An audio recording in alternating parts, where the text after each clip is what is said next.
And I hope it's somebody from AA that does it. And when the ceremony's over, they start dropping me down in that hole. Now, if my family's like the rest of them, they're not even going to wait till I get to the bottom of the hole. As soon as I start down, they jump in the car and they head for that attorney's office. And that attorney gets out that piece of paper and reads to them what my thinking was 2 or 3 years prior to that time when I was sitting there in that office. We know they call that piece of paper a will. It's not by accident. Will, thinking, mind are all synonymous. I'm making a decision to turn my thinking apparatus over to the care and direction of God as I understand Him. Now, what else am I deciding to turn over? Well, I'm deciding to turn my life over to the care and direction of God as I understand Him. And what is my life? Well, my life is nothing more than my actions. What I am right now, as of this moment, is the sum accumulative total of all the actions that I've taken throughout my entire lifetime has made me what I am today. All action is born in thought. Say that again, please. All action is born in thought. Sometimes we react to a situation so fast we think we do it automatically, but we don't. I can't even reach out and pick up this cup of water unless my mind tells my body to do so. So if all action is born in thought, then it stands to reason my life is going to be determined by how I think. If my thinking is okay, chances are my actions will be okay. Chances are my life's going to be okay too. If my thinking is lousy, chances are the actions that I take will be lousy, and chances are I'm going to have a fouled up life too. Now, when I got to this stage of the program, I went to my sponsor and I said, I don't think I'm going to be able to take step 3. And he said, why? And I said, because if I turn my will and my life over to the care of God as I understand Him, I have no idea what He would have me be. And He may want me to be a missionary. And He may send me to China. And I sure as hell don't want to go there. And he just laughed. He said, well, let's look at it this way. He said, at least it wouldn't be in the hands of an idiot, would it? He said, let's look back through your lifetime. He said, you've always been a selfish, self-centered, self-willed human being.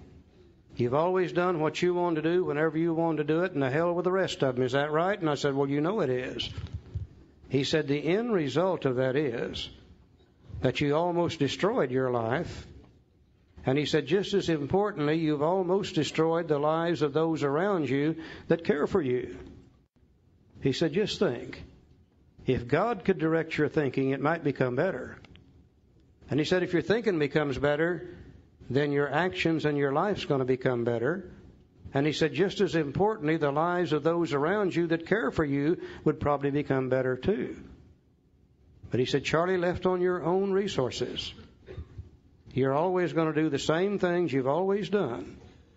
You're going to remain restless, irritable, and discontented. You're going to stay filled with shame, fear, guilt, and remorse. And he said, sooner or later, under those conditions, you're going to go back to drinking again.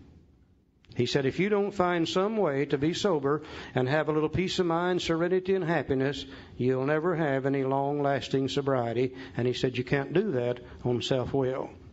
And he got it through to me in such a manner that I was able to make the decision to turn my will, which is my thinking apparatus, and my life, which is my actions, over to the care of God as I understood Him. Absolutely amazing what has taken place since that time, Joe. You know, remember last night in the area of the forward to the first edition, they said that specifically with clear-cut directions. And, you know, Bill wrote down those precise, specific, clear-cut directions on originally how it works, but they forced some changes on him. And when these changes come out, and what we see in the book now, those are the changes that were made, so a little continuity of the book kind of got mixed up here. Bill's precise, specifically, and clear-cut directions were altered a little bit, but later on he puts them back in the book, as we see. So right here... By the way, as far as we know, We're the only species on Earth that's ever faced with this decision. It seems as though all the other species on Earth don't have self-will. That whatever they do at any given time is always done on God's time at God's direction. It seems as though we human beings are the only species that God gave this thing called self-will to. Therefore, you see very few of the other species here on Earth in trouble. I've never seen a tree hit a car yet. The one thing wrong with self-will is everybody's got one. That's one of the things wrong with it. So the book says, and he gives us these little instructions here now. They're going to come short and sweet. We'll have to be prepared to see them. And he says the first, so he's going to tell us what to do first. The first requirement is that we be convinced that any life run on self-will can hardly be a success. On that basis, we are almost always in collision with something or somebody, even though our motives are good. Most people try to live by self-propulsion. Each person is like an actor who wants to run the whole show, is forever trying to arrange the lights, the ballet, the scenery, and the rest of the players in his own way. If his arrangements would only stay put, if only people would do as he wished, the show would be great. Everybody, including himself, would be pleased. Life would be wonderful. Wouldn't that be nice if everybody would mind? They won't mind me. They just won't do it because they have self-will. My will for my wife and my children is one thing. Their will and their life is another. They have a self-will, and their thoughts are different from mine. And sometimes, and most of the times, they're in conflict, and they just won't mind me. I know they'd be a lot better off if they would, but they won't. Now, some 12 or 13 years after Bill wrote the big book, and after many, many years' experience with some of the great teachers and minds in the world, and after many, many years with experience with us alcoholics, Bill was forced to write the 12 and 12. And he was really trying to push the traditions on the fellowship. He was hard selling the traditions to the fellowship, and they weren't buying a lot of it. But they needed the traditions, and he knew that. So he decided to write the traditions.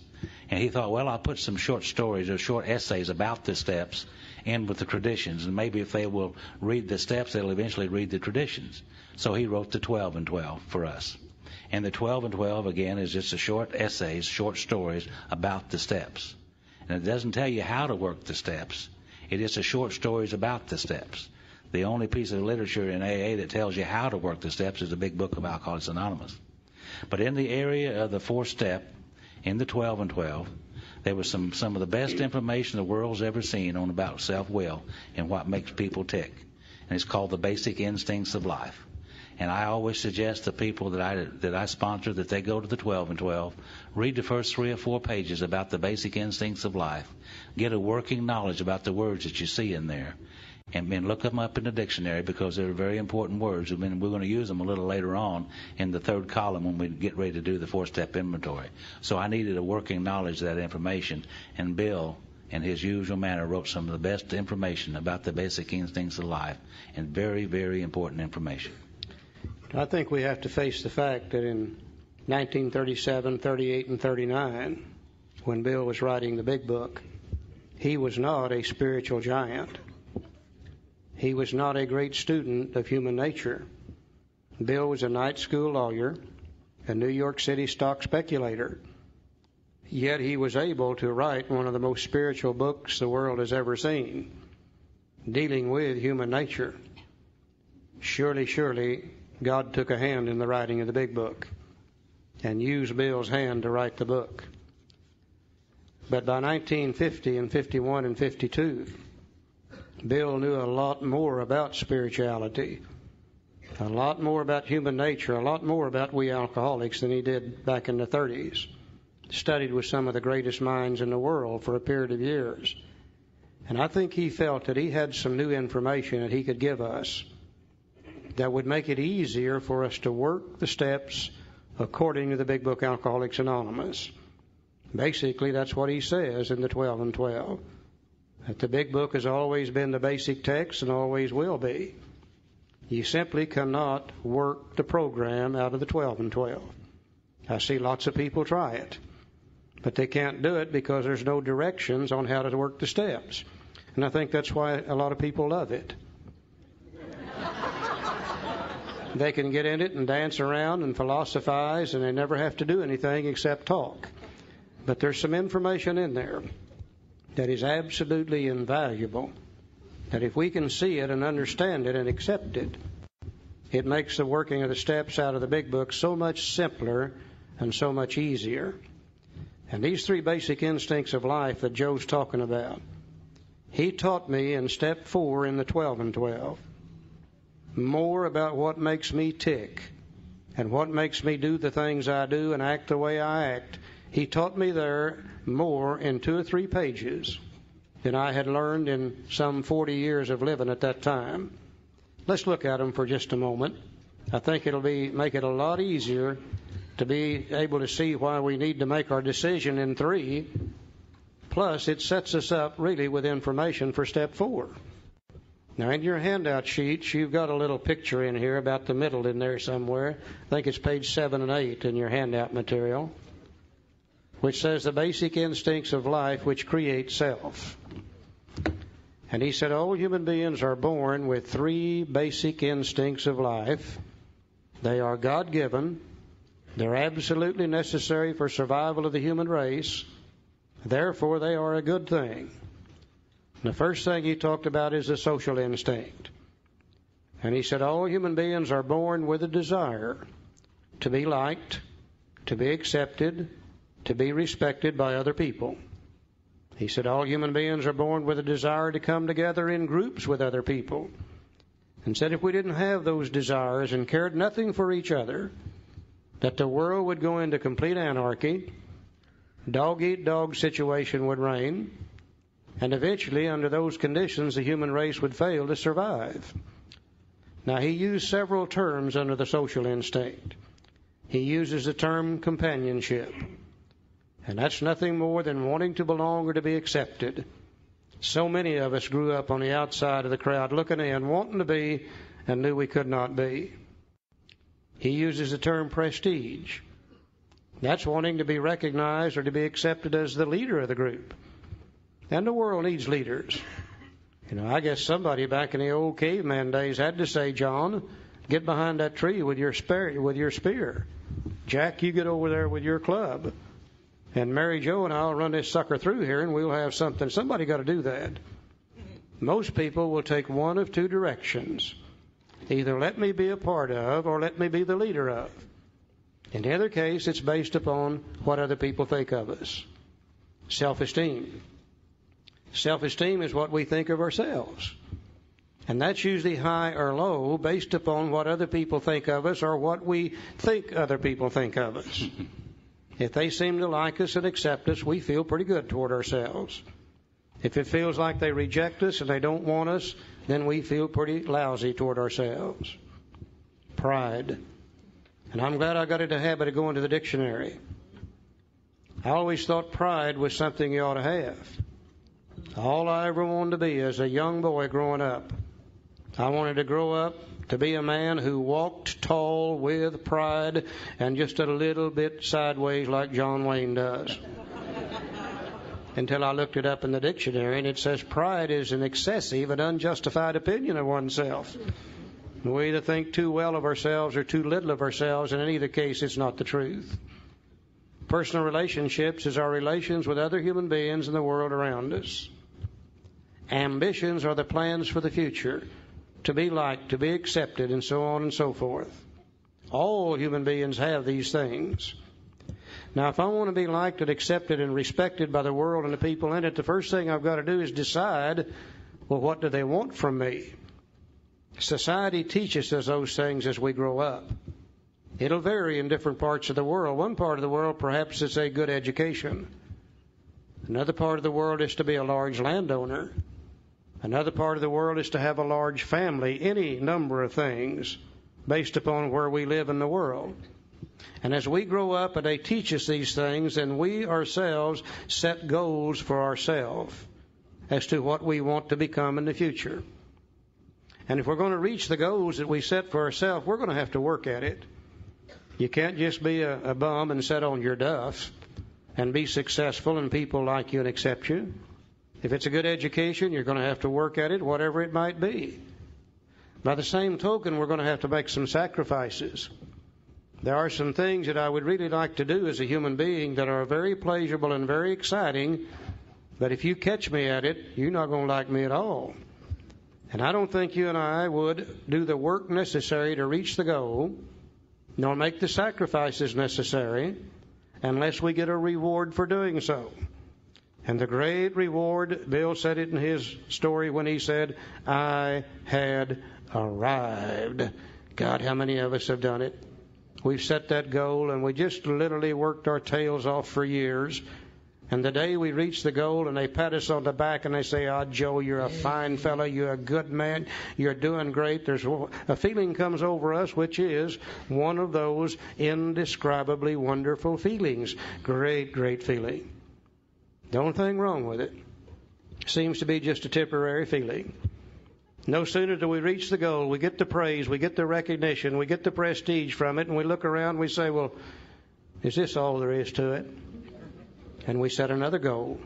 And we work and we work and we strive and we strive and we sacrifice and we reach the new goal and we get the praise and recognition, feels great, doesn't last long, and we set another goal.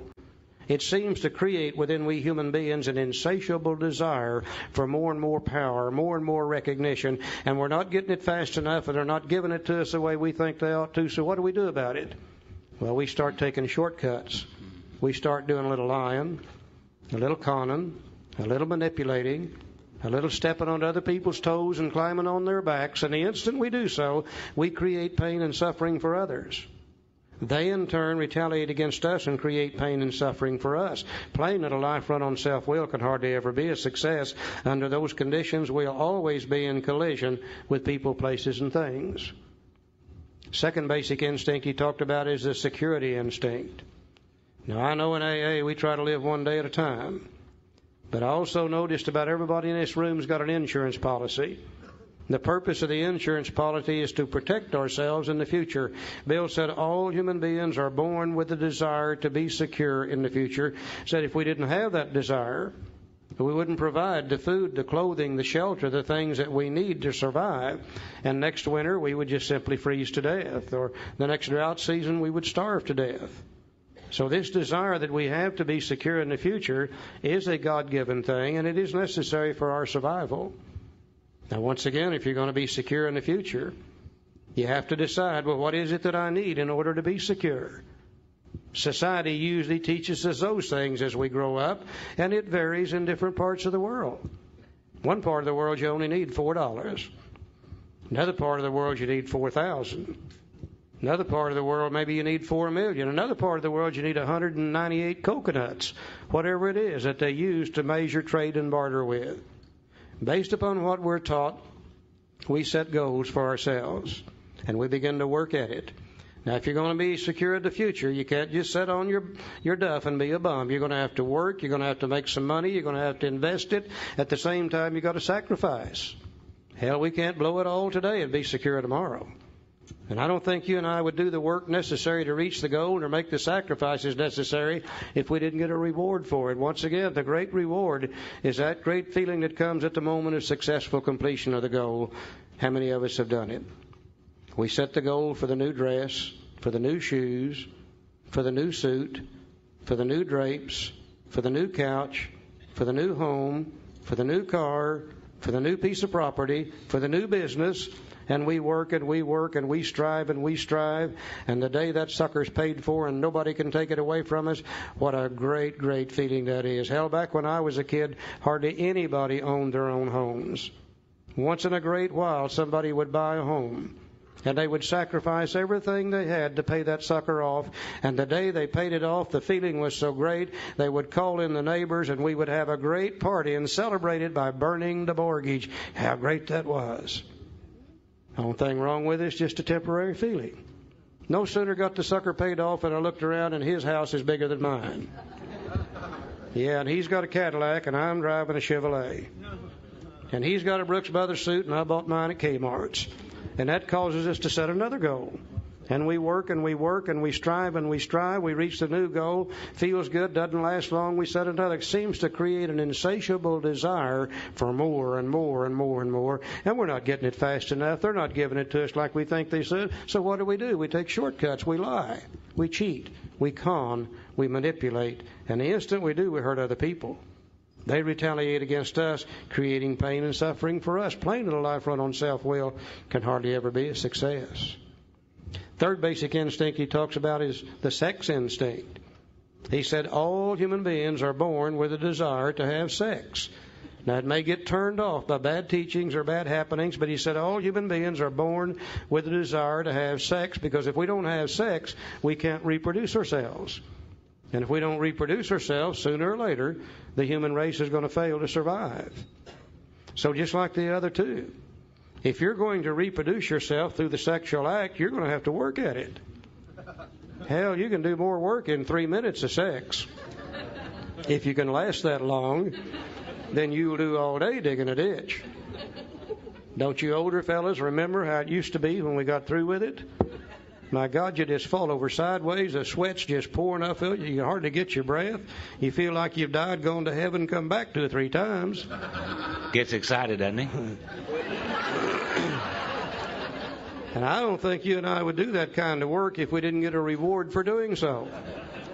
And the great reward is that great feeling we get both physically and emotionally at the moment of successful completion of the sex act, one of the greatest rewards that a human being can experience. But also, just like the other two, it seems to be just a temporary feeling. Hell, you no sooner get through with doing it than you get to thinking about doing it again. And it's such a pleasurable and exciting thing. The next thing you know, you get to thinking about doing it in different ways. Then you get to thinking about doing it in different positions. Then you get to thinking about doing it with different people. And next thing you know, we're doing it at the wrong time in the wrong way with the wrong people. And the instant we do so, we create pain and suffering for others. They in turn retaliate against us, which creates pain and suffering for us. Yeah, it's plain that a life run on self-will can hardly ever be a success. The fulfillment of these things are so pleasurable that all human beings from time to time will overdo in one or more of these areas and create pain and suffering for others. If you'll notice on that little chart, there's a circle called self. That's where self-will comes from these 3 basic instincts of life. You also notice coming out of the self circle, there's one called wrongs, which is another word we need to look at. Somewhere we got the idea that wrongs meant a list of dirty, filthy, nasty items. But if you go to the dictionary and look it up, you'll find several definitions of it. One definition of the word wrong is incorrect judgment of other people. A little later on, we're going to find out that's exactly what a resentment is. Another definition of the word wrong is incorrect believing. A little later on, we're going to find out that's what most of our fears are. Another definition of the word wrong are the harms and the hurts that we do to other people. Now, it's easy to spot a selfish, self-centered human being, one who's running on self-will, not running on God's will. A selfish, self-centered human being is always madder than hell. Damn him. Damn her. By God, I'll show them. They're not going to treat me that way. Blah-de-blah-de-blah, blah, blah, blah, blah, blah, blah, blah. A selfish, self-centered human being is always scared to death. Can't depend on God. Can't depend on other people. And if we're an alcoholic reaching the end of the road, we can't depend on ourselves any longer, and we're running absolutely scared to death all the time. Selfish, self-centered human being, in order to fulfill the basic instincts of life, are always overdoing and creating harms and hurts for others. Then we got to be scared to death of what they're going to do when they catch us. And even if they don't catch us, if God dwells within each of us, we know the difference between right and wrong, and guilt and remorse associated with those things begin to eat us up. Now, a person whose mind is filled with resentment, a person whose mind is filled with fear, a person whose mind is filled with guilt and remorse does not feel good. And eventually, searching for a way to feel better, we begin to think about the sense of ease and comfort that comes at once by taking a couple of drinks. Next thing you know, we believe we can drink, and we end up drunk all over again. So at the very least, we're going to have to do something about this selfish, self-centered human being. And it seems the only way you can do anything about that is through God's help, because God made self-will. And only God has the power to overcome that. In the very least, we're going to have to do something about these resentments and these fears and these guilt and remorse in order to find the peace of mind, serenity, and happiness for good long-term sobriety. You know, if every human being in the world today could fulfill these three basic instincts at the level that God intends, there would be no conflict on earth today. But all human beings have self-will. All human beings from time to time will overdo in one or more areas, creating conflict for others and for themselves. I never knew that. I just knew I was always in trouble. I just knew I was always madder than hell. I just knew I was always scared to death. I knew guilt and remorse was eating me up, but I didn't know where it came from. See, they gave me the rules, but they never taught me how to play the game. AA's taught me how to play the game. And now that I know how to play the game, I don't break the rules anymore, and I don't hurt other people, and I'm not scared to death, and I'm not filled with guilt and remorse. This is the greatest information I have ever seen about what makes me tick and what causes me to do the things that I do, Joe. Page 62, it said, whatever our protestations are, most of us concerned with ourselves, our resentments, and our self-pity. And it's not that I thought too well of myself or that I thought too little of myself. It's that I thought of myself only. That was my problem. So it said selfishness and self-centeredness. That we think is the root of our troubles. And we're driven by 100 forms of fear, self-delusion, self-seeking, self-pity. We step on the toes of our fellows and they retaliate. Sometimes they hurt us seemingly without provocation. But we invariably find that at some time in the past, we have made decisions based on self, which later put us in a position to be hurt. You know, alcoholism, I, self, and me. See, if you don't have a God in your life, and I didn't, there's only one thing left to live by, and that's the satisfaction of these basic instincts of life. And I tried to live my life based upon those satisfaction of those basic instincts, and I overdid in many, many of those areas. So our troubles, we think, are basically of our own making. They arise out of ourselves. And the alcoholic is an extreme example of self-will run riot, though he usually doesn't think so. Above everything, we alcoholics must be rid of this selfishness. We must, or it kills us, and God makes that possible. Can't heal a sick mind with a sick mind. Only God makes that possible. And there often seems no way of entirely getting rid of self without His aid. Many of us have had moral and philosophical convictions galore, but we could not live up to them even though we would like to. Neither could we reduce our self-centeredness much by wishing or trying on our own power. We had to have God's help. Well, this is the how and why of it. See, He told us how it works. Then He told us why it won't work because of selfishness and self-centeredness. And now He's going to tell us how it really works. Well, this is the how and why of it. It tells us what to do first. First of all, we had to quit playing God. It didn't work. Everything I read leads me to believe this is a God-directed world. Now, if it is a God-directed world, then those of us who have been self-directed, and those of us who tried to direct everything and everybody around us, we've been trying to do God's job for Him. We're not God. We've just been playing at being God. And the book says we're going to have to quit doing that if we want any peace of mind, serenity, and happiness in the future. I think one of the great mistakes I see today in AA is people trying to force themselves to be better. And self-will cannot overcome self-will. Only God can overcome self-will. So if we want any peace of mind, serenity, and happiness, it looks like we're going to have to turn to God and let Him be the director, let Him do His job, which is direction. Next direction. Next, we decided that hereafter in this drama of life, God was going to be our director. Not our suggester, our director. He's got His word back now. From here on, it'll be directions. He said He is the principal, and we are His agents. He is the Father, and we are His children. He said most good ideas are simple. And this concept was the keystone of the new and triumphant arch through which we would pass to freedom. And what is that idea, this concept? That He is the principal, and we are His agents. He's the Father, and we are His children. He's the boss. I work for Him. Now, when I first got into this area of the third step, I used God like you would an errand boy. I said, God, please help me to stay sober. And by the way, while you're at it, help Him get my wife back. Which one? The second one. I didn't want that first one back. That first one didn't drink. She was mean and ugly. Ooh. I like the one that drank. Where was I, Charlie? God, get me a job. Oh, yeah, God, get me a job. And by the way, pick up a little extra money for me. I need some money. I use God like you would an errand boy. Send him out like that. And after I got sober, I got to reading in that other book, that other big book. And in front of that book, there's a story about, they said he worked for 6 days and then he rested. Now, to my knowledge, he never had to go back to work anymore. So it looked like there's going to be work being done around here. It's going to be me doing the work. He said, he's the principal, we're the agents. He's the father, we're the children. He's the boss, I'm the employer. Most good ideas are simple. And this concept was the keystone of the new and triumphant hearts with which we pass to freedom.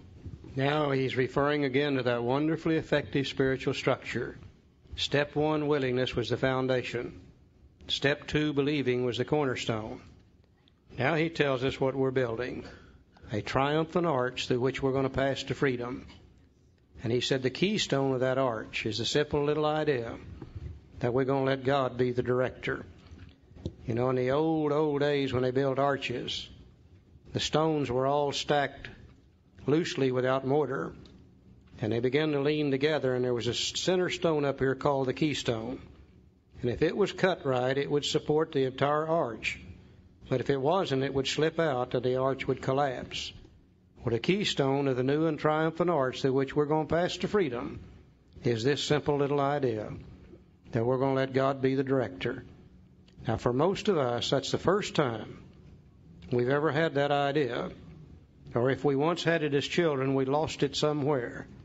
And instead of letting God be the director, we were the director because we told God what we wanted. God, do this. God, do that. God, give me this. God, give me that. God, if you do that for me, I'll do that for you. And not only did we direct God, we directed everybody around us. Well, we're going to quit doing that. We're going to let God be the boss from this day on. Now, that is a radical idea for people like us. This is the decision that we're making.